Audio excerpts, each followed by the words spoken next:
కొరకు కూడా ప్రార్థన చేయండి. ప్రార్థన చాలా విలువైనది, ప్రార్థన చాలా ప్రాముఖ్యమైనది. ప్రార్థనే మనకు ఆధారము, ప్రార్థనే మనకు ధైర్యం ఉంది, ప్రార్థనే ప్రాకారం. కాబట్టి ఆ ప్రార్థన లేనిదే మనం ఏమీ జయించలేము, ఏ పరిస్థితుల్లో మనం ఎదుర్కోలేం. కాబట్టి ప్రార్థన సహాయాన్ని కోరుకున్నాం. మర్చిపోకుండా మీరు ప్రతిదినము ప్రార్థన చేయండి. వాక్య జ్ఞానంలోనికి వెళ్దాం, వాక్యం చూసుకుందాం. 2 తిమోతి రాసిన పత్రిక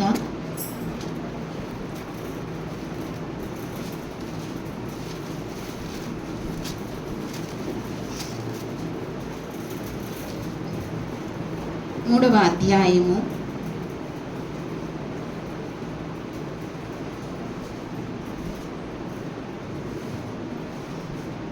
15వ వచనము.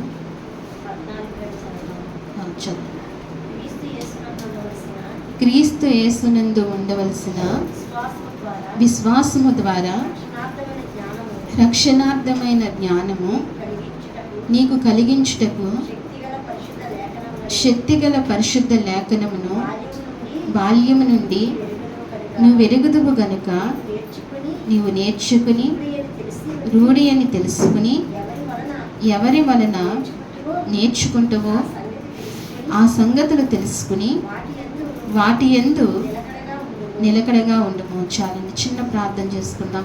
పరిశుద్ధుడా, నీకు వందనాలు, స్తోత్రాలు తండ్రి. సమయం మీది, సన్నిధి మీది మేము నీ వారము ప్రవ్వా.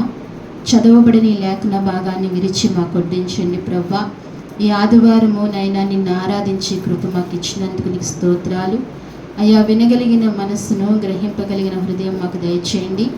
అలాగనే ప్రవ్వా, ఇదిగో తండ్రి నాయన, నీవే నాతో మాతో మాట్లాడండి.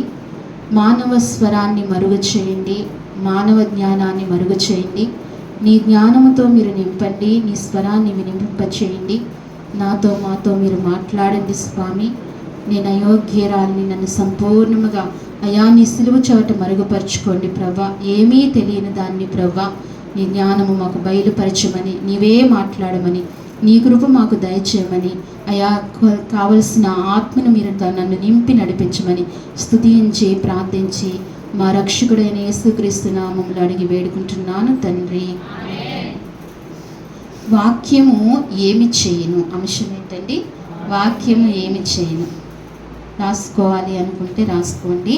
అంశము వాక్యము ఏమి చేయను. అయితే ఇక్కడ చదవబడిన వాక్యములో క్రీస్తు యేసునందు ఉండవలసిన విశ్వాసము ద్వారా రక్షణార్థమైన జ్ఞానము మీకు కలుగుచున్నట్టు శక్తిగల పరిశుద్ధ లేఖనము బాల్యము నుండి నీ వెరుగుదువు గనుక నీవు నేర్చుకుని రూఢి అని తెలుసుకోమని, ఎవరిని వలన నేర్చుకుంటావో ఆ సంగతులు తెలుసుకుని వాటి యందు నిలకడగా ఉండుము. దేని యందు నిలకడగా ఉండాలంటండి? వాక్యం. తెలుసుకున్న వాక్యమునందు ఎలా ఉండాలంట? నిలకడగా ఉండాలి. వాక్యం అనేక రీతిలుగా బోధింపబడుతుంది. కానీ ఎలా బోధింపబడుతుంది? సత్యము బోధింపబడుతుందా, వాక్యానుసారముగా ఉందా లేదా అని చూసుకుని, ఎవరి యందు నువ్వు తెలుసుకున్నావో, పౌలు భక్తుడు తిమోతితో మాట్లాడుతున్నాడు, ఎవరి యందు నువ్వు తెలుసుకున్నావో దాని యందు ఏమి ఉండమంటున్నాడు? నిలకడగా ఉండమంటున్నాడు. అంటే వాక్యము అండి రక్షణార్థమైన జ్ఞానాన్ని కలిగిస్తుంది. ఏం కలిగిస్తుంది? రక్షణార్థమైన జ్ఞానాన్ని కలిగిస్తుంది. వాక్యము రక్షణార్థమైన జ్ఞానాన్ని ఇస్తుంది. వాక్యము విన్నప్పుడే కదా, వాక్యము విన్న తర్వాతనే కదా అన్ని జనాంగములోంచి వచ్చిన మనమైనా ఎలాగ రక్షింపబడ్డాము? ఎలా రక్షింపబడ్డాము?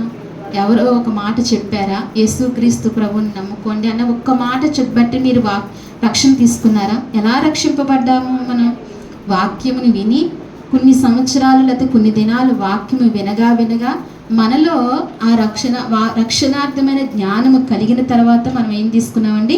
రక్షణ తీసుకుని దేవుల్లో కొనసాగుతున్నాం. అంటే రక్షణార్థమైన జ్ఞానము కలిగిస్తుంది. ఏంటండి? వాక్యం ఏం కలిగిస్తుంది? రక్షణార్థమైన జ్ఞానాన్ని కలిగిస్తుంది. అయితే ఈ రక్షణార్థమైన జ్ఞానాన్ని కలిగించే వాక్యము మనం ఏం చేయాలంటే ప్రతిదినము ఏం చేయాలండి? ప్రతిదినము దీన్ని ధ్యానించాలి, ప్రతిదినము దీన్ని చదవాలి, అనేక మార్లు వాక్యమును వినాలి. దేవుడు మనతో మాట్లాడుతున్నాడనే ఆశతో మనం ఉండాలి. నిర్లక్ష్యత అనేది, అశ్రద్ధ అనేది మన హృదయాల్లో చోటు చేసుకోకుండా చాలా జాగ్రత్తగా చూసుకోవాలి. హృదయంను కాసుకోవాలి. ఏం చేయాలండి?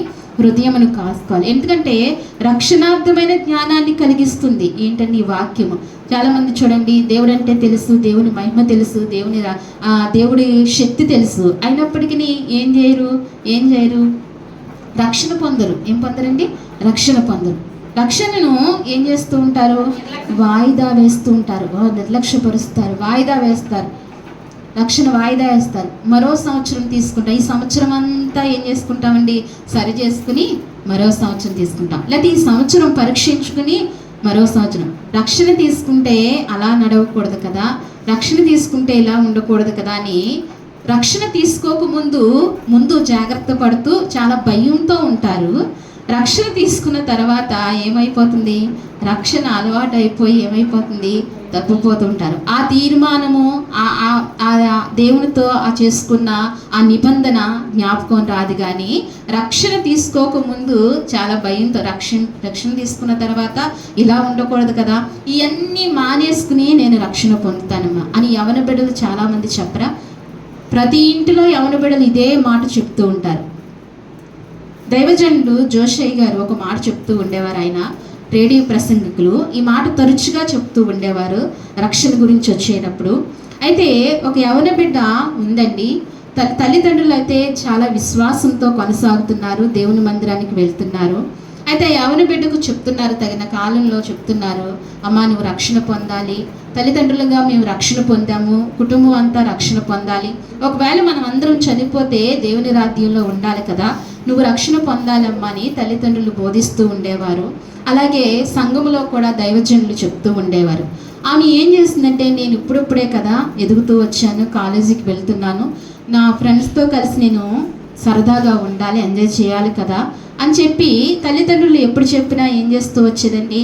వాయిదా వేస్తూ వచ్చింది. మరొక సంవత్సరం డాడీ, ఈ సంవత్సరం నాకు ఇప్పుడు 18 కదా వచ్చినాయి, 19వ సంవత్సరం రాగానే నేను రక్షణ తీసుకుంటాను అని చెప్పి తల్లిదండ్రులకు అలా చెప్తూ వాయిదా వేస్తూ ఆ బిడ్డ వచ్చింది. అయితే ఒకరోజు తల్లిదండ్రులు బాగా బలవంతం పెట్టారు, అమ్మ నువ్వు రక్షణ పొందాలి, రేపటి దినము మంద కాదు, ఈ రోజే మనది, రేపటి రోజు మంద కాదు, నువ్వు రక్షణ పొందాలి అమ్మా నువ్వు చెప్తూ వస్తే ఆమె అంది, సరే డాడీ రక్షణ పొందాలని మీరు చాలా ఒత్తిడి చేస్తున్నారు, నాకు రక్షణ పొందాలని ఉంది, దేవుని వాక్యాన్ని బట్టి రక్షణ పొందాలని ఉంది, ఒక్కసారికే నా ఫ్రెండ్స్ని కలిసి వచ్చి నేను మందిరానికి వచ్చి నేను రక్షణ తీసుకుంటానని చెప్పి తల్లిదండ్రులు చెప్పింది.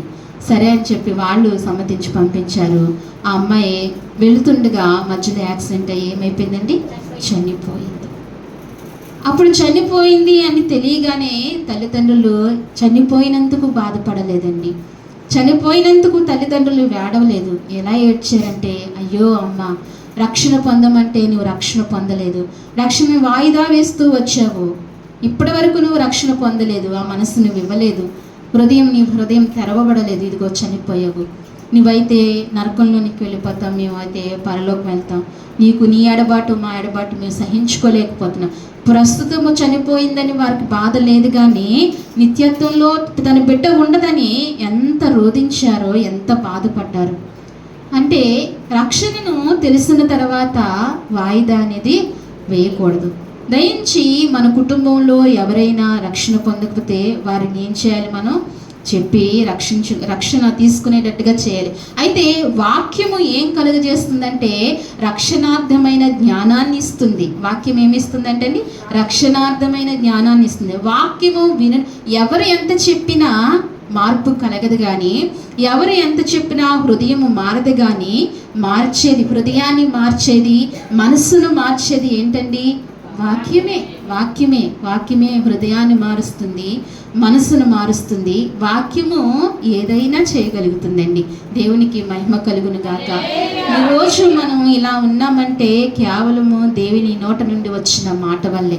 అందుకే దేవుడు మాట అంటున్నాడు, ఆయన క్రీస్తు యేసునందు ఉండవలసిన విశ్వాసము ద్వారా. ఎవరి యందు ఉండాలండి? క్రీస్తు యేసునందు ఏముండాలి? విశ్వాసం ఉండాలి. ఇప్పుడు చెప్పిన సాక్ష్యాలు మనం వింటూ వచ్చాము, వారి విశ్వాసపూరితమైన సాక్ష్యములు ఇస్తూ వచ్చారు కదా. ప్రార్థన చేయించుకోగా నాకు స్వస్థత కలిగిందని సహోదరి చెప్పారు. తల్లి నేను ప్రార్థన చేసుకుని వెళ్ళాను, స్కానింగ్ తీస్తున్నంత సేపు కూడా దేవుణ్ణి నేను అడుగుతూ వచ్చాను. విశ్వాసంతో ఆమె అడిగింది, ఆమె కోరుకున్నట్టుగా స్కానింగ్ వచ్చింది. అలాగే ఆయన దాసులు ఏమని చెప్పారంటే, దేవుడు మా పక్షాన, నా పక్షాన ఉన్నాడు, నాకేమి దేవుడు అన్యాయము చేయడు, దేవుడు నన్ను స్వస్థతను కలిగజేస్తాడని విశ్వాసంతో నవ్వుతూ సాక్ష్యం ఇవ్వగలరు. చాలా భయంకరమైన పరిస్థితి అయినా అలా నవ్వుతూ ఇవ్వగలిగారంటే ఎవరి పట్లండి?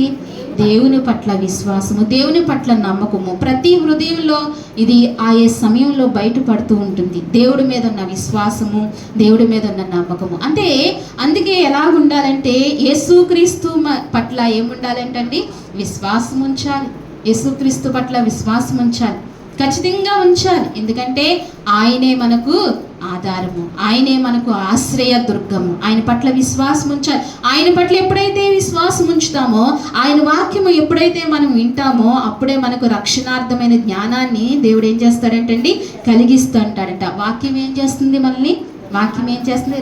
రక్షణార్థమైన జ్ఞానాన్ని ఇస్తుంది. మొదటి మాట జ్ఞాపకం ఉంచుకోండి. చివరిగా నేను అన్ని అడిగినప్పుడు మీరు చెప్పాలి. వాక్యం ఏం చేస్తుందండి?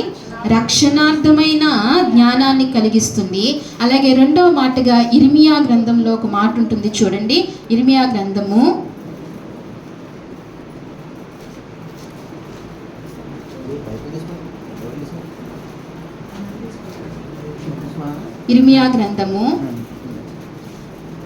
15వ అధ్యాయము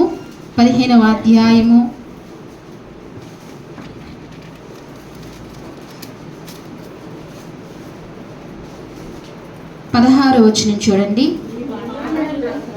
నీ మాట నాకు దొరకగా నేను వాటిని భుజించి తిని, సైన్యమునకు అధిపతిగు యెహోవా దేవా, నీ పేరు నాకు పెట్టబడును కనుక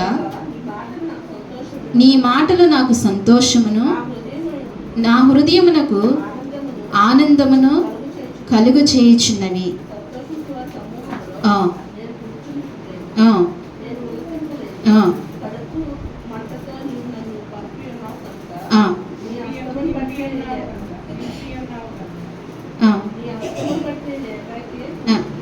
చాలండి. ఇక్కడ దేవుని వాక్యం సెలవిస్తుంది, నీ మాట నాకు దొరకగా నేను వాటిని భుజించి తిని. అబ్బా, ఈ భక్తుడి ప్రవక్త ఏమంటున్నాడు? నీ మాట నాకు దొరకగా నేను భుజించి తిని. ఎవరి మాట దొరకగా? ఆయన మాట దొరకగా ఆయన ఏం చేస్తున్నారంట? భుజిస్తున్నారంట. ఈ అనుభవంలోనికి మనం వెళ్ళాలి. దేవుని మాట దొరకగానే మనం ఏం చేయాలి? భుజించాలండి. మనస్ఫూర్తిగా తినాలి. ఇష్టమైన ఆహారం ఎలా తింటాం చెప్పండి?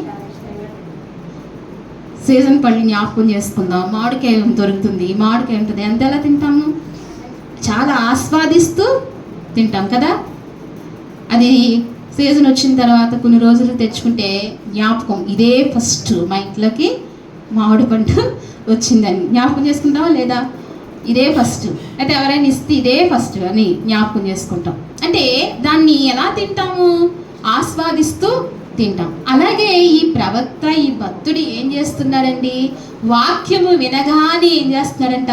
ఆయన భుజిస్తున్నాడు. అలా మనం వాక్యాన్ని ఏం చేయాలండి? భుజించాలి. ఎప్పుడు చూసినా ఈ లోక సంబంధమైన ఆహారాన్ని బట్టి మనం సంతోషించకూడదు సుమా. దేన్ని బట్టి సంతోషించాలండి? వాక్యమును బట్టే. నీ వాక్యమును బట్టే నేను బ్రతుకుచున్నానని దావీదు చెప్తూ ఉంటాడు. అండి, ఎలా తృప్తి చెందుతామండి? వాక్యం వింటే మన ఆకలి తీరిపోతుందా అని అనుకుంటాం కదా. ప్రశ్న వస్తుంది. 3 వరకు ఇలా వాక్యం చెప్తూ ఉంటే కడుపులో ఏం పరిగెడతాయండి? ఎలకలు పరిగెడుతూ ఉంటాయి కదా. ఈ శరీరం అది కోరుకుంటుంది, ఆత్మ ఏం కోరుకుంటుంది?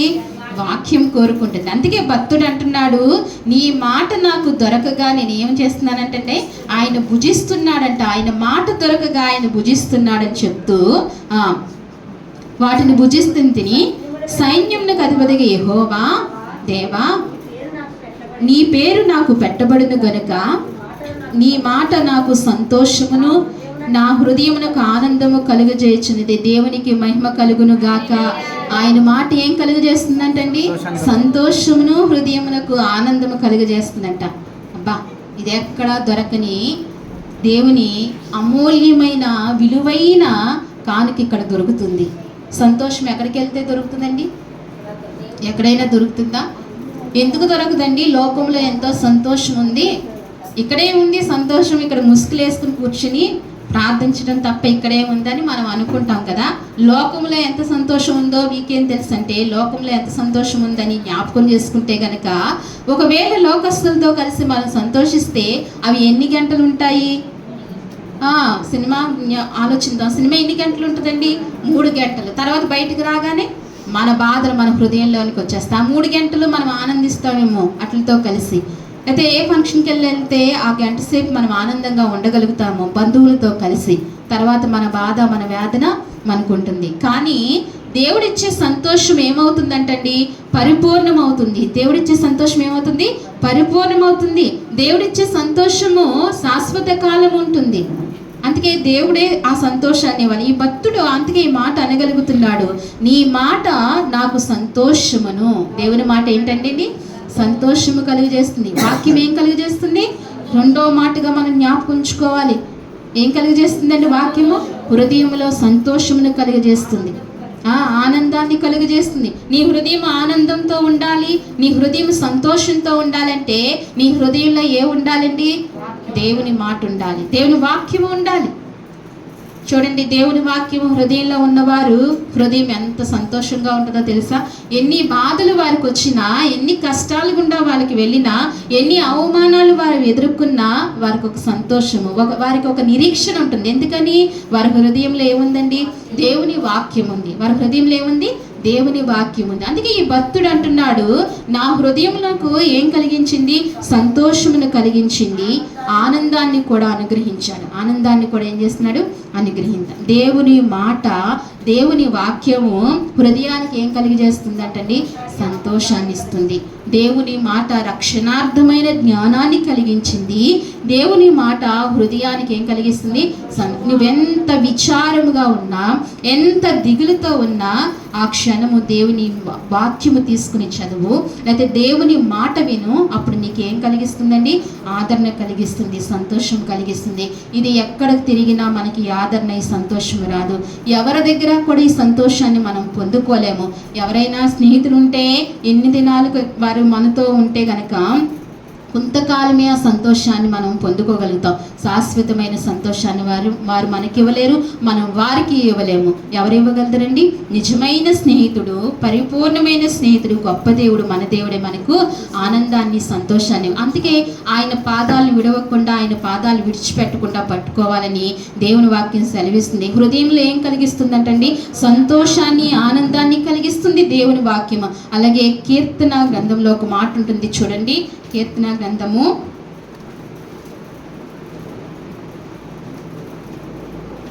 107వ కీర్తన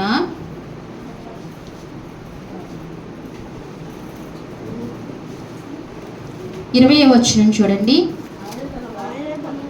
ఆయన తన వాక్కును పంపి వారిని బాగు చేసెను. ఆయన వారు పడిన గుంటలో నుండి వారిని విడిపించెను. ఆయన కృపను బట్టి నరులకు ఆయన చేయు ఆశ్చర్య కార్యములు బట్టి వారు యెహోవాకు కృతజ్ఞతాస్తుతులు చెల్లించుదురుగాక. ఆమేన్. చాలండి. దేవుని వాక్యం అంటుంది, ఆయన తన వాక్కును పంపి వారిని బాగు చేసెను. నమ్ముచున్నారా? దేవునికి మహిమ కలుగును గాక. ఆయన వాక్కును పంపి ఏం చేస్తున్నాడంటండి? బాగు చేస్తున్నాడంట. ఆయన వాక్కును పంపి బాగు చేస్తున్నాడు. పాడైపోయిన ప్రాకారములు ఆయన వాక్కుతో ఏం చేస్తున్నాడండి? కడుతున్నాడు. పాడైపోయిన ఈ శరీరాన్ని ఆయన వాక్కు పంపి ఏం చేస్తున్నాడండి? స్వస్థత పరుస్తున్నాడు. ఏం పరుస్తున్నాడండి? స్వస్థత పరుస్తున్నాడు. కొన్ని కోట్ల ప్రజలు స్వస్థతను పొందుకుంటున్నారు. దేనివల్ల పొందుకుంటున్నారండి? కేవలము ఆయన నోటి మాట ద్వారా కొన్ని కోట్ల ప్రజలు ఏం పొందుకుంటున్నారండి? స్వస్థతను పొందుకుంటున్నారు. కొంత కోట్ల ప్రజలు స్వస్థతను పొందుకుంటున్నారు. ఎందుకంటే ఆయన తన వాక్కును పంపిస్తాడంట. ఏం పంపిస్తాడు? ఆయన వాక్కుని. మనం ఆరాధించేటప్పుడు, మన వాక్యం వినేటప్పుడు మనం అనుకోవాలి, ప్రభువా నేను ఈ బలహీనతతో ఉన్నానయ్యా, నీ సన్నిధికి ఈ బలహీనతతో వచ్చానయ్యా, నేను నీ సన్నిధికి ఈ సమస్యతో వచ్చానయ్యా, మరి ఈ ఆరాధనలో నన్ను స్వస్థపరుస్తావా, ఈ వాక్యము ద్వారా నువ్వు నాతో మాట్లాడతావా, నీ వాక్కును పంపిస్తావా అని మనం అడిగినప్పుడు ఖచ్చితంగా ప్రభు ఏం చేస్తాడండి, తన వాక్కును పంపిస్తాడు. అదే విశ్వాసంతో మనం జీవిస్తూ ఉండాలి. ఆయన వాక్కును ఏం చేస్తాడు, ఆయన వాక్కును పంపించి ఏం చేస్తాడంటండి, బాగు చేస్తాడట. ఆయన వారిని పడిన గుంటలో నుండి వారిని విడిపిస్తాడట. ఎక్కడ నుండి? పడిన గుంటలో నుండి. ఒకవేళ పాపపు గుంటలో పడితే ఆయన వాక్కును పంపించి ఏం చేస్తాడండి, లేపుతాడు. ఆయన ఏం చేస్తాడు, ఆయన లేపుతాడు. పడిన గుంటలో నుంచి ఇంకా ఆయన త్రొక్కేడు కానీ, ఇంకా దింపేడు కానీ ఆయన ఏం చేస్తాడండి, పడిన విషయంలో, పడిన దాంట్లోంచి ఆయన లేపుతాడు. ఏం పంపించండి, ఏం పంపించి? ఆయన వాక్కు పంపించి. ఏం పంపించి? ఆయన వాక్కు పంపించి పడిన గుంటలోంచి ఆయన లేపుతాడు.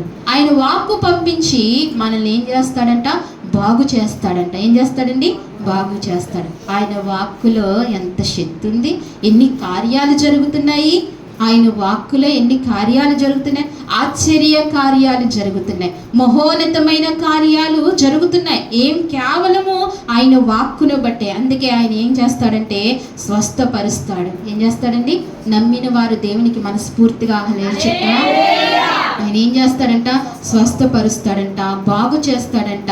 ఆయన గుంటలో నుండి ఏం చేస్తాడంట, పైకి లేపుతాడు. ఆయన కృపను బట్టి నరులకు ఆయన చేయు ఆశ్చర్య కార్యములు బట్టి వారి యెహోవాకు కృతజ్ఞతాస్తుతులు చెల్లించుదురుగాక. ఇవన్నీ ఆయన చేస్తే మనమేం చేయాలి, హృదయపూర్వకమైన కృతజ్ఞతాస్తుతులు చెప్పాలి, తెలియచేయాలి. అయ్యా నువ్వెంత గొప్పవాడివయ్యా, నా పట్ల నీ కృప ఎంత అత్యధికముగా ఉందయ్యా అని మనసారా ఏం చేయాలండి, కృతజ్ఞతాస్తుతులు. ఆయన కృపను బట్టి, దేన్ని బట్టి ఏంటండి, ఆయన కృపను బట్టి నరులకు ఆయన చేయు ఆశ్చర్య కార్యాలు బట్టి. ఎవరు చేస్తున్నాడండి, ఆయన నరులకు ఆయన చేయు ఆశ్చర్యం. నా జీవితంలో కొన్ని వేల కోట్ల లక్షల ఆశ్చర్య కార్యాలు జరుగుతున్నాయి. మనం గమనిస్తున్నామా? మన బ్రతుకులో ప్రతిదీ కూడా ఆశ్చర్యమే. ఏముందండి, పొద్దున్న లేచి సాయంత్రం పడుకుని లేస్తున్నా, ఇదే కదా, ఎప్పుడూ జరిగేదే కదా అంటే, ప్రతి దినము నీ జీవితంలో కొన్ని ఆశ్చర్య కార్యాలు జరుగుతున్నాయి. దాన్ని బట్టి మనం ఏం చేయాలి, ఆయనకు కృతజ్ఞత. ఎలా అంటే మనం ఉచితంగా ఏం పొందుకుంటున్నాం, గాలిని పీలుస్తున్నాం. ఏం పొందుకుంటున్నామండి, గాలిని పీలుస్తున్నాం. నేను ఎన్నో మార్లు మీకు ఈ విషయాన్ని జ్ఞాపకం చేస్తూ వచ్చాను. ఆక్సిజన్ కొనుక్కోవాలంటే మన వల్ల అవుతుందా? ఎలా తీసుకుంటున్నామండి, గాలిని ఉచితంగా మన అవయవాలు చాలా విలువైనవి. మనం కొన్ని కోట్లకు విలువైన వారము మనం కదా. ఈ లోక సంబంధంగా చూస్తే మన అవయవాలు ఎన్ని చాలా విలువైనవండి. ఒక్కొక్క అవయవము మనకు కనబడిన లోపల అవయవాలు చాలా విలువైనవి. అవన్నీ సక్రమంగా పనిచేస్తేనే మనం జీవించగలుగుతాం. ఏ ఒక్కటి లై తప్పినా మన ఏమవుతుందండి, మనము చాలా మూలన పడుతూ ఉంటాం, బలహీనమవుతాం. మరి ఇవన్నీ అవయవాలన్నీ చక్కగా ఉంచుతున్నాడే, ఎంత ఆశ్చర్యకార్యం చేస్తున్నాడు ఆయన. నరులకు ఆయన ఆశ్చర్యకార్యం ఎంత చేస్తున్నాడు. ఇందును బట్టి దేవునికి కృతజ్ఞతాస్తుతులు చెప్పద్దా? నువ్వు అడిగినది పొందుకోకపోతే, దేవునికి కృతజ్ఞతాస్తుతులు చెప్పకపోతే నువ్వు అపనమ్మకస్తురాలివి. ఎందుకంటే నువ్వు ప్రతిదినము కొన్ని వేల ఆశ్చర్య కార్యాలు అనుభవిస్తున్నావు.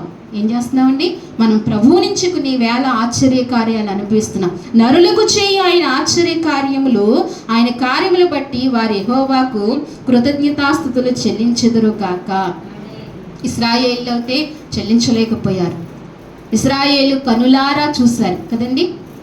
ఇశ్రాయేలు ఏం చూశారు, కనులారా చూశారు. వారు కృతజ్ఞతాస్తుతులు చెల్లించలేకపోయారు. దేవునికి ఇష్టమైనది ఏంటో తెలుసా, దేవునికి ఇష్టమైనది ఏంటో తెలుసా, కృతజ్ఞతాస్తుతులు. నువ్వు కృతజ్ఞతాస్తుతులు చెప్పే కొలది దేవుడు నీ జీవితంలో ఇంకా కార్యాలు చేస్తూనే వస్తాడు. నువ్వు చెప్పాలి, ఆయన చేయాలి. నువ్వు చెప్పాలి, ఆయన చేయాలి. మనం చెప్పకుండా ఉంటే ఆయన కార్యాలు ప్రక్కన పెడుతూ ఉంటాడు. మన జీవితంలో గొప్ప కార్యాలు చేయాలంటే, ఆశ్చర్య కార్యాలు చేయాలంటే నువ్వు మౌనంగా ఉండకూడదు. నేనేంటో నా దేవునికి తెలుసులే అని చాలామంది ఏం చేస్తారండి, మౌనంగా ఉంటారు కదా. మందిరాలకు కూడా సరిగ్గా వెళ్ళరు. వాళ్ళ విశ్వాసమే గొప్పదని అనుకుంటూ ఉంటారు, వాళ్ళ ప్రార్థనే గొప్పదని అనుకుంటూ ఉంటారు. దేవునికి ఏం చేయాలి, కృతజ్ఞతాస్తుతులు చెప్పాలి. ప్రతి ఆదివారం ఖచ్చితంగా మందిరానికి వెళ్ళాలి. ఆ సమయం ఎవరిది? ఆ రోజు ఎవరిది? దేవుడిదండి. ఎందుకంటే నువ్వు బ్రతుకుతున్నావంటే దేవుని కృప. ఆ రోజు దేవునికి నువ్వు ఇవ్వాలి. ఎవరో చెప్పి బలవంతంగా ఎవరో నడిపిస్తే కాదు, నీకు నువ్వుగా దేవుని సన్నిధికి వెళ్ళాలి. నీకు ఇష్టం వచ్చినప్పుడు ప్రార్థన చేసి, నీ ఇష్టం వచ్చినప్పుడు నీకు అవసరమైనప్పుడు ప్రార్థన చేసి దేవుని అడిగితే అది విశ్వాసం గొప్పది కాదు, ఆ విశ్వాసం గొప్పది కాదు. నువ్వు దేవుని ఆజ్ఞలను ఎప్పుడైతే యథావిధిగా పాటిస్తావో, దేవుని ఆజ్ఞల ప్రకారంగా నువ్వు నడుస్తావో, నీ జీవితంలో ఇంకా మహోన్నతమైన కార్యాలు ఆయన చేయటానికి ఇష్టపడతాడు. ఆయనకి ఏం చెప్పాలంటండి? కృతజ్ఞతాస్తుతులు చెప్పాలి. ఏం చెప్పాలి? సరి అయిన భక్తి జీవితంలో మనం నడుస్తూ ఉండాలి. అందుకే వాక్యము ఏదైనా చేస్తుంది. వాక్యము విన్నప్పుడే మన జీవితంలో గొప్ప కార్యాలు చేస్తుంది. వాక్యము బాగు చేస్తుంది. ఏం చేస్తుంది అంటండి? వాక్యము వాక్కు పంపగానే ఎండిన ఎముకల్లో ఏమొచ్చింది? జీవం వచ్చింది. దేవుని మాట పలకగానే లాజరు ఏమయ్యాడండి? బ్రతికాడు. ఆయన జీవింప చేస్తాడు. ఆయన వాక్కులో మహోన్నతమైన శక్తి ఉంది. అందుకే ఆ వాక్కుని ఏం చేయకూడదంటండి? నిర్లక్ష్యం చేయకూడదంటండి. రోమీలు రాసిన పత్రికలో ఒక్కొక్క మాట ఉంటుంది చూడండి. రోమీ రాసిన పత్రిక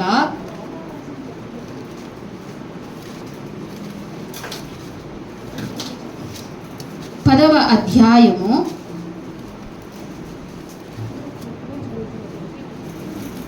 17వ వచనం చూడండి.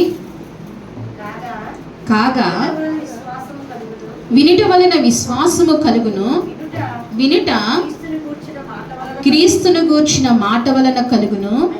అయినను నేను చెప్పినది ఏమనగా, వారు వినలేదా? విన్నారు కదా. వారి స్వరము భూలోకమంతటిని, వారి మాటలు భూదిగంతముల వరకు బయలు వెళ్ళెను. చాలండి, చాలు. ఇక్కడ అంటున్నాడు కదా, కాగా వినటం వలన విశ్వాసము కలుగును. ఏం కలుగుతుందండి? వినటం వల్ల ఏం కలుగుతుంది? ఏం వినాలి? ఏం వినాలి? పొద్దున్నే వార్తలు వినాలి కదా. ఏం వినాలి? పొద్దున్నే న్యూస్ పేపర్ చదవాలి. అవి చదివితే, వార్తలు వింటే ఏమొస్తాయి? ఈ లోక జ్ఞానం సమృద్ధిగా ఉంటుంది. కానీ దేవుడు ఏం చెప్తున్నాడు? వినుట వలన ఏం కలుగుతుందంట? విశ్వాసం. మనలో విశ్వాసము కలగాలి. ఉన్న విశ్వాసము బలము పొందుకోవాలి. స్థిరపడాలి అంటే ఏం చేయాలండి?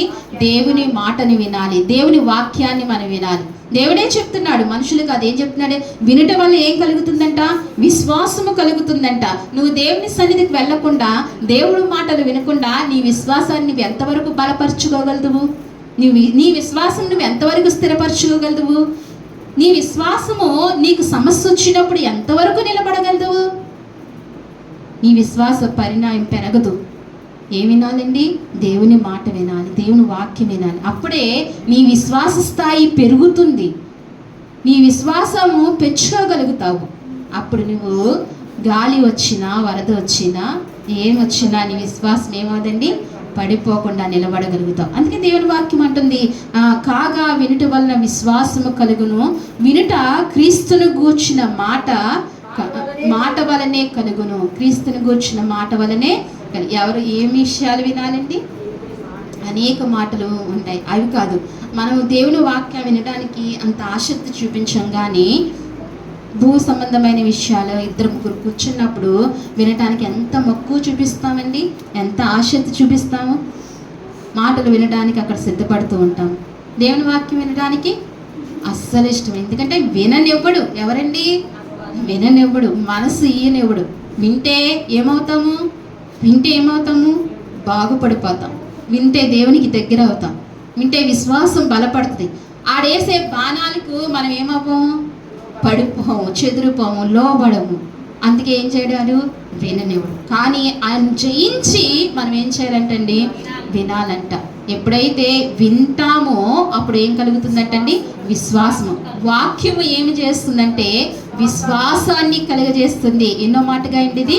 5వ మాటగా ఏం కలిగజేస్తుందండి? విశ్వాసాన్ని కలుగజేస్తుంది. ఇంకొక మాట చూద్దాం మనము. కీర్తన గ్రంథము 119వ కీర్తన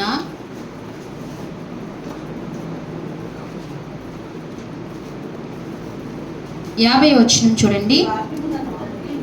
నీ వాక్యము నన్ను బ్రతికించును, నా బాధల్లో ఇదే నాకు నెమ్మది కలిగించును. చాలండి. దేవుని మా మహిమ కలుగును గాక. దేవుని వాక్యం అంటుంది, నీ వాక్యము నన్ను బ్రతికించును, నా బాధల్లో ఇదే నాకు నెమ్మది కలిగించును. అబ్బా, ఆయన మాట ఏం చేస్తుందండి? ఆయన వాక్ ఏం చేస్తుందంట? మనల్ని బ్రతికిస్తుందంట. అవును, బ్రతికిస్తుంది. ఆయన వాక్కు రాగానే చనిపోయిన లాజరు ఎలా లేచాడో, ఆయన వాక్కు మనల్ని ఆత్మలో చనిపోయిన మనల్ని ఆయన వాక్కు బ్రతికిస్తుంది. ఆయన మాట బ్రతికిస్తుంది. విలువైన ఈ మాటలు ఎన్ని కోట్లు పెట్టినా కొనని విలువైన ముత్యాలను ఏం చేయాలి? మనం ఆసక్తితో మనం వినాలి, నమ్మకంగా విశ్వాసంగా మనం వినాలి. నీ వాక్యము నన్ను బ్రతికించినది, నా బాధల్లో ఇది నాకు నెమ్మది అబ్బా, నెమ్మది. బాధల్లో ఉన్నప్పుడు బాధ వెనకాల బాధ, శ్రమ వెనకాల శ్రమ వచ్చినప్పుడు ఏ మనుషుడు వాదార్పు మనకు నెమ్మది అనిపించదు. ఎప్పుడు నెమ్మది అనిపిస్తుందండి? దేవుని వాక్కు విన్నప్పుడే, దేవుని మాట విన్నప్పుడే, ఆయన మనతో సూటిగా మాట్లాడినప్పుడే ఏం కలుగుతుందంట? నెమ్మది కలుగుతుందంట. నెమ్మది కలుగుతుంది. దేవునికి ఎంత గొప్ప మహిమ చెల్లించాలి. ఏం కలుగుతుందంటండి? నెమ్మది కలుగుతుంది. చెదరిన గుండెను, చెదరిన మనస్సును, చెదరిన హృదయాన్ని ఆయన వాక్కు ద్వారా ఏం చేస్తాడంటండి? ఆయన బాగు చేసి ఆయన దగ్గరికి తీసుకుంటాడు. అందుకే నెమ్మది కలుగ చేయను వాక్యం ఏం చేస్తుందంటండి? నెమ్మది కలుగజేస్తుంది. నీకు నెమ్మది లేదా? నీకు శాంతి లేదా? ఎక్కడికి రావాలి? దేవుని సన్నిధికి రావాలి. దేవుని వాక్కు ఎన్ని కలిగజేస్తుందండి? నెమ్మది కలిగజేస్తుంది, శాంతి కలిగి. ఎన్నోసార్లు మన హృదయం అలజడతో నిండిపోయినప్పుడు వెంటనే దేవుడు పాదాలు పట్టుకున్నప్పుడు, ఆయన వాక్యము తెరిచి చదివినప్పుడు మనకి ఎంత ఆదరణ కలిగిన దినాలు, ఎన్ని దినాలు లేవండి. ఏ మనుషుడు వాదార్చలేదు. మనుషులు ఏం చేస్తారో తెలుసా? ఇంకనూ రేపుతూ, ఇంకనూ గాయపరుస్తూనే ఉంటారు. మనసులను గాయపరచటమే మనుషుల పని. మనసులు ఏం చేస్తూ ఉంటారండి? గాయపరచటమే మనుషుల పని. వారికి అదే పని. కానీ దేవుడు ఏం చేస్తాడండి? దేవుడు నెమ్మదినిస్తాడు. దేవుడు పడిన గాయాలను కడతాడు, పొందిన గాయాలను ఆయన కడతాడండి. దేవుడు గొప్ప దేవుడు, మన గాయాలు కట్టేవాడు. ఆయన వాక్కుని ఏం చేస్తాడంటండి? ఆయన వాక్కు ద్వారా మనల్ని ఏం చేస్తాడు? బాగు చేస్తాడంట. 6వ మాటగా 7వ మాటగా అదే కీర్తన గ్రంథంలో 7వ మాటగా 119వ కీర్తన 9వ అధ్యాయము చూడండి, 9వ వచనము. యవనస్తులు దేని చేత తమ నడతను శుద్ధిపరచుకుందురు?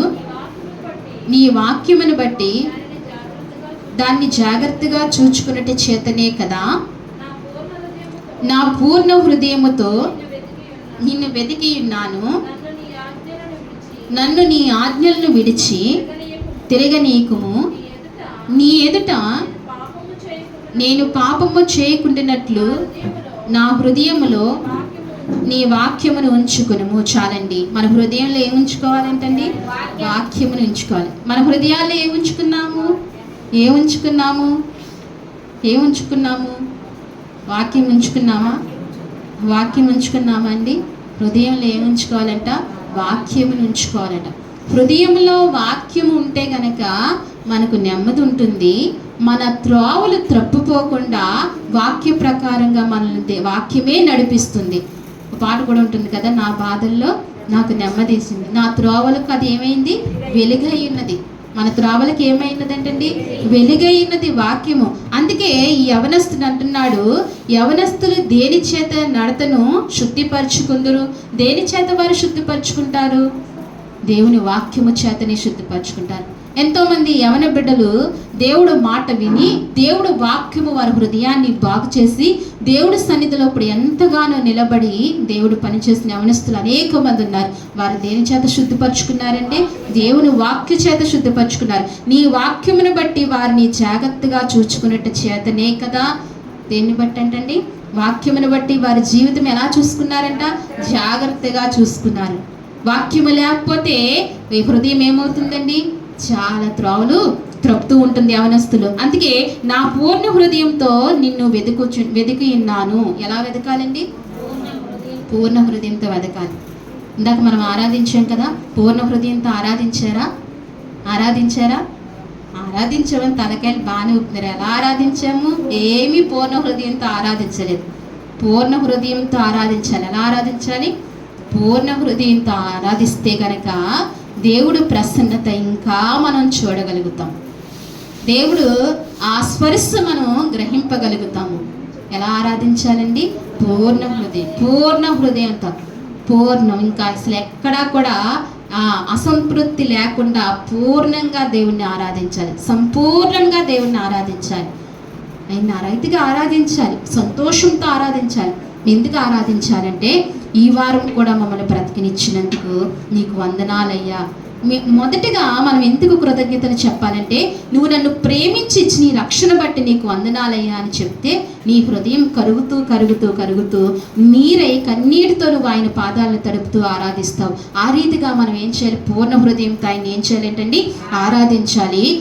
ఆరాధించి అమ్మా నన్ను నీ ఆజ్ఞలు విడిచి తిరగనీకుము, నీ ఎదుట నేను పాపము చేయకుండానట్లు నా హృదయంలో నీ వాక్యమును ఉంచుకొని. ఈ కీర్తన ఈ అధ్యాయంలోనండి ఈ చరణంలో అనేకమైన మాటలు చదువుతున్నప్పుడు దేవుని వాక్కు చాలా అవసరం మానవులకి.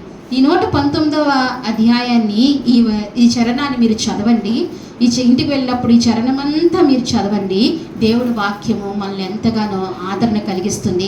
దేవుడే మనతో మాట్లాడినట్టు అనిపిస్తుంది. అనేక పరిస్థితుల్లో మనతో దేవుడు మాట్లాడుతున్నట్టు అనిపిస్తుంది. మనం ఎలాగా నడవాలో కూడా దేవుని వాక్యాన్ని మనకు తెలియజేస్తుంది. అలాగే అంటాడు ఈ 35వ వచనంలో, నీ ఆజ్ఞలు జాడలు చూచి నేను ఆనందించుచున్నాను, దాని యందు నన్ను నడవచేయము. ఏం చేస్తున్నారంటండి? నీ ఆజ్ఞ జాడలు చూసి నేను ఆనందించుచున్నాను, దాని యందు నేను నన్ను నడవచేయను. దేని యందు నడవచేయాలి? దేవుని ఆజ్ఞలు యందు మనము నడవ చేసినప్పుడు మనకి ఏం కలుగుతుందంట? ఆనందాన్ని కలుగజేస్తుందంట, ఆనందాన్ని ఇస్తుందంట. సత్య మార్గములు నేను కోరుకుని ఉన్నాను, నీ న్యాయ విధులు నేను నా ఎదుట పెట్టుకుని ఉన్నాను. యెహోవా, నేను నీ శాసనములు హత్తుకుని ఉన్నాను, నన్ను సిగ్గుపడనీకుము. 30లో దేవుడు మాట్లాడుతున్నాడు.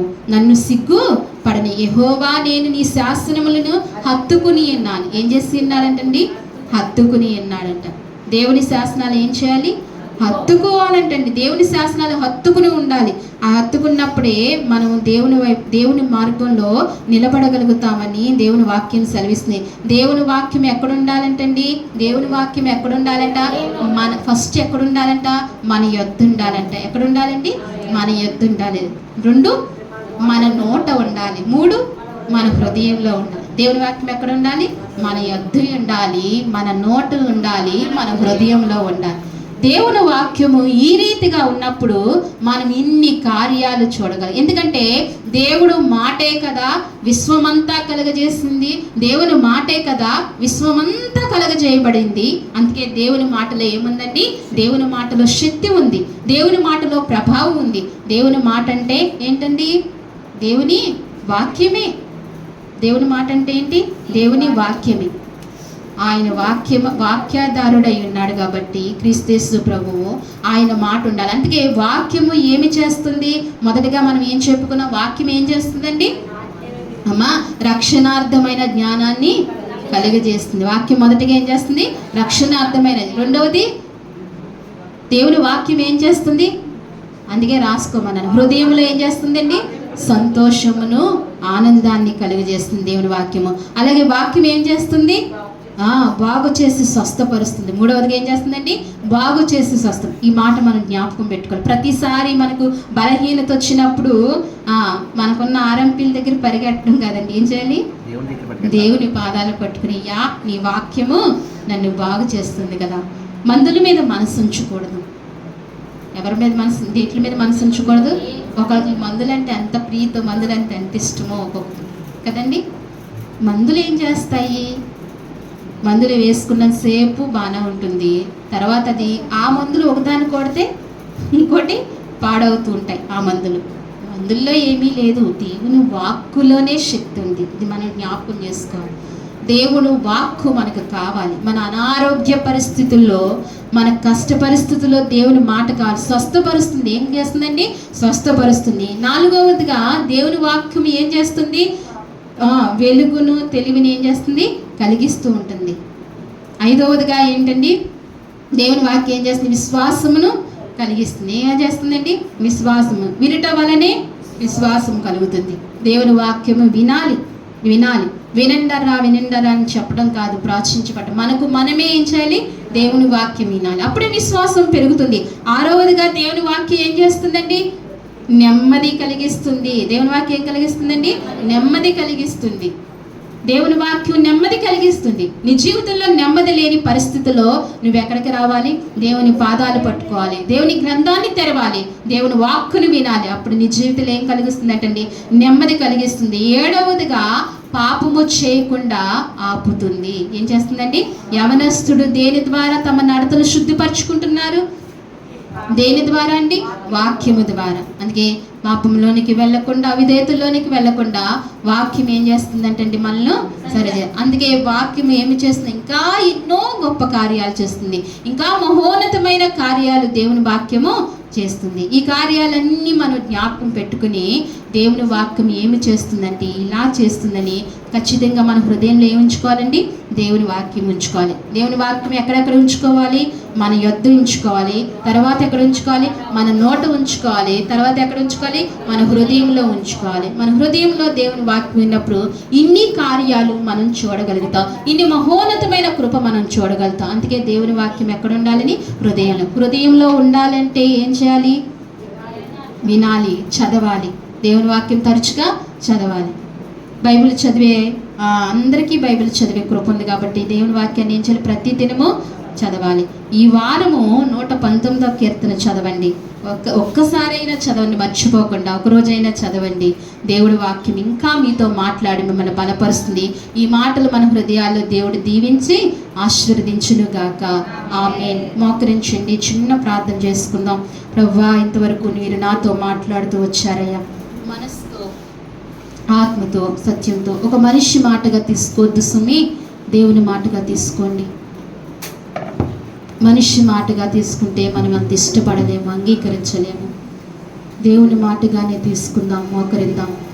ప్రభువా, ఇంతవరకు నాతో మాట్లాడుతూ వచ్చావయ్యా.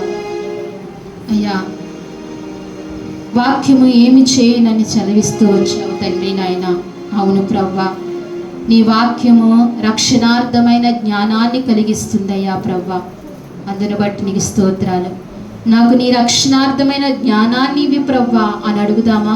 ప్రతి ఒక్కరం అడుగుదాం. అయ్యా, నీ రక్షణార్థమైన జ్ఞానము కావాలి ప్రభువా. నీ రక్షణార్థమైన జ్ఞానము లేకపోతే నేను నీలో నిలబడలేనయ్యా. నీ రక్షణార్థమైన జ్ఞానాన్ని నాకు ప్రసాదించయ్యా. నీ వాక్యం ఏం చేస్తుందంటే హృదయాన్ని సంతోషపరుస్తుంది, హృదయానికి ఆనందమునిస్తుందని నువ్వు మాట్లాడుతూ వచ్చావయ్యా. నా జీవితంలో ఎన్నో కలవరాలయ్యా, పరిస్థితులు బట్టి నా జీవితంలో దుఃఖమయ్యా, విచారమయ్యా.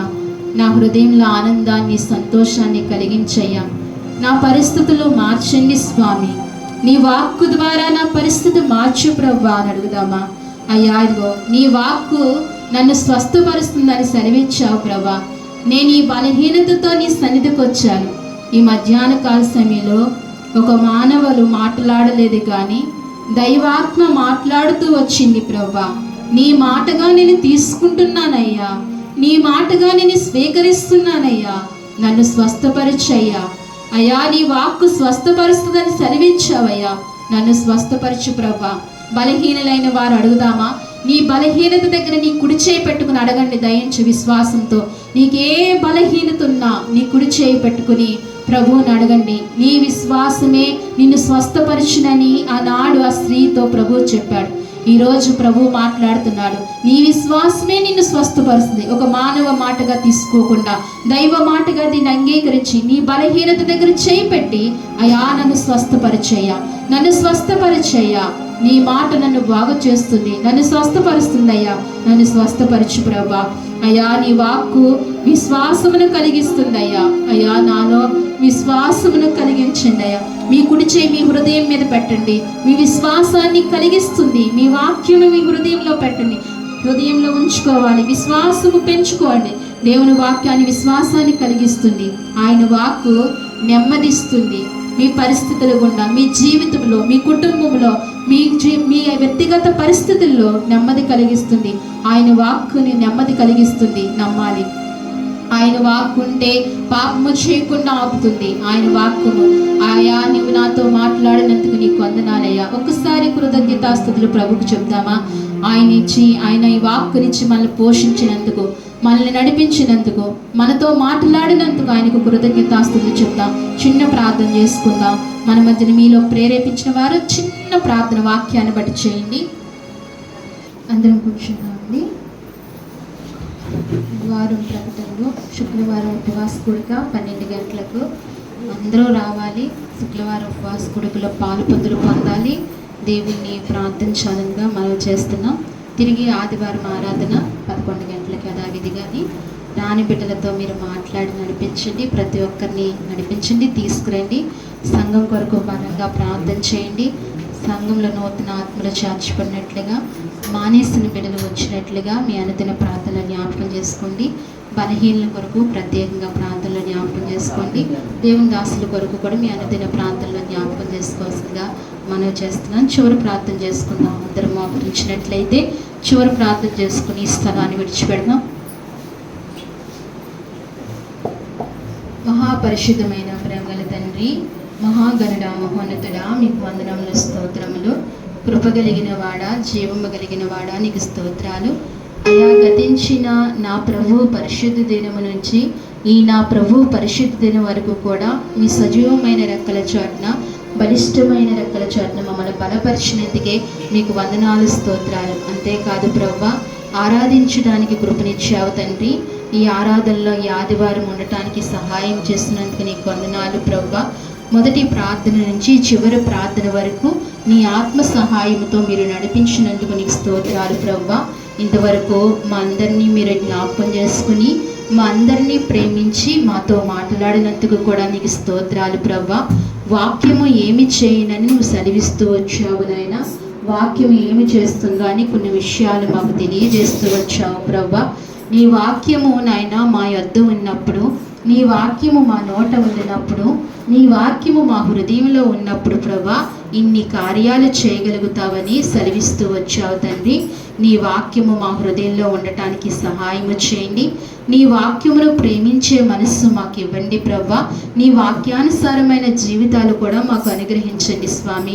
నీకు వందనాలు తండ్రి నాయన. ఇంతవరకు మీరు మాట్లాడినందుకు మీకు కృతజ్ఞతాస్తుతులు చెల్లించుకుంటున్నాం. నీ బిడలైన వారిని, సంఘమును మీరు జ్ఞాపకం చేసుకోండి. సంఘ ప్రియులను మీరు జ్ఞాపకం చేసుకోండి. ఎవరైతే ప్రభువా ఏ ఆశతో నీ సన్నిధిలో అడుగు పెట్టారో, ఎవరైతే ఈ సముఖమునకు వచ్చి నిన్ను ఆరాధించారో ప్రతి బిడ్డను మీరు దీవించండి, ఆశీర్వదించండి ప్రభువా. అలాగనే వారి కష్టాజితంలోనికి నుంచి అయా ఇదిగో మరి కానుకలు తీసుకొచ్చి నీకు అర్పించారు ప్రభువా. ఆ అర్పణలన్నీ కూడా మీరు అంగీకరించండి. వారి కష్టార్జితాన్ని దీవించండి ప్రభువా. ఆశీర్వదించండి స్వామి. నూరంతలుగా ఫలింపచేయండి స్వామి. ఎవరు ఏ పరిస్థితుల గుండా వచ్చి ఉన్నారో ప్రభా, ఎవరు ఏ అవస్థతలు కలిగి ఉన్నారో ప్రభా, అవస్థతలన్నీ తీర్చండి. ప్రతి ఒక్క బిడ్డను పేరు పేరున మీరు జ్ఞాపకం చేసుకోండి. పెద్దల మొదలుకుని చిన్న బిడ్డల వరకు అందరినీ మీరు జ్ఞాపకం చేసుకోండి. రాని బిడ్డలతో కూడా మీరు మాట్లాడి నడిపించండి.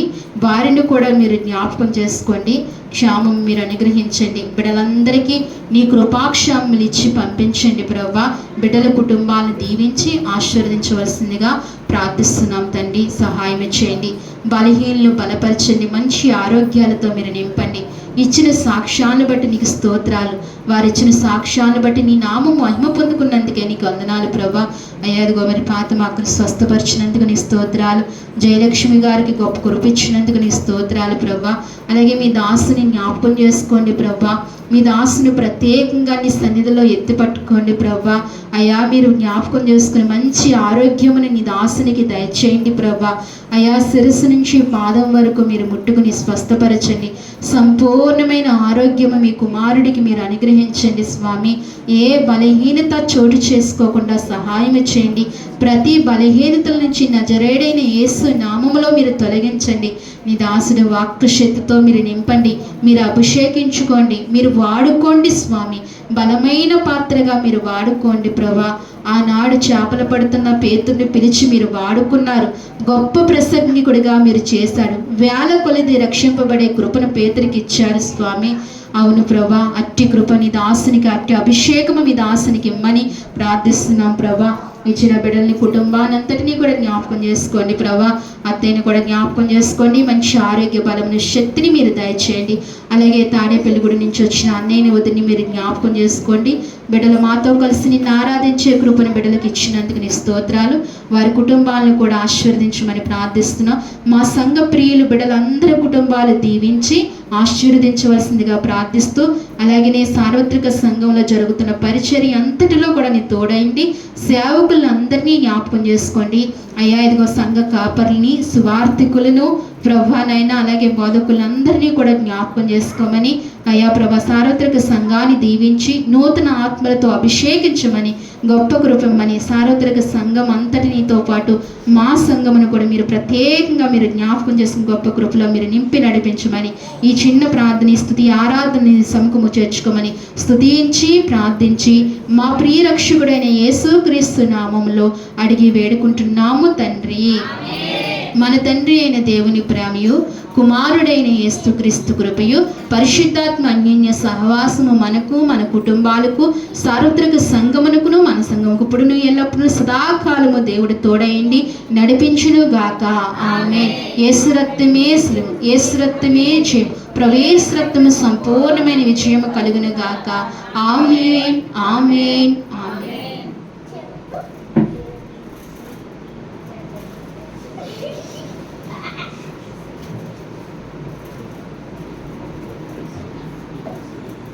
మీ అందరికీ నా వందనాలండి. మిమ్మల్ని అందరినీ దేవుడు దీవించి ఆశీర్వదించును గాక. ఆమేన్.